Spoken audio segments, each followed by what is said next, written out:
మంచి డైరెక్టర్గా పేరున్నటువంటి గౌతమ్ మీనన్ ఇప్పుడు తన కెరీర్ని పణంగా పెట్టి సంచలన వ్యాఖ్యలు చేశాడు. కోలీవుడ్ హీరోల కథల ఎంపిక మీద ఈ విమర్శలు.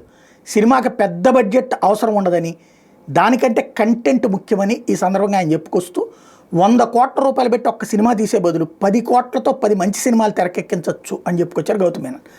చాలామంది కోలీవుడ్ స్టార్సు భారీ బడ్జెట్ సినిమాల్లో మాత్రమే నటించాలని కోరుకుంటున్నారు, స్క్రిప్టుల గురించి పట్టించుకోరు, మంచి కథలను మలయాళ పరిశ్రమకు తీసుకొచ్చి తెరకెక్కిస్తానంటూ సంచలనమైనటువంటి ప్రకటన చేసుకొచ్చారు. ఎందుకంటే తమిళ నటినట్లు ఇట్లాంటి కథలకు ఓకే చెప్పరు, అదే మలయాళంలో ఏదైనా సినిమా విజయం సాధిస్తే దాన్ని వెంటనే తమిళంలో రీమేక్ చేసేస్తారంటూ విమర్శిస్తూ, ఈ వ్యాఖ్యలు నేను చేసిన తర్వాత నన్ను తమిళ ఇండస్ట్రీ కొనసాగించకపోవచ్చు, నేను కొనసాగలేకపోవచ్చు అని చెప్పినట్టు గౌతమ్ మీనన్ ఇప్పుడు వాస్తవంగా ఓ సినిమాని రిలీజ్ చేస్తున్నారు.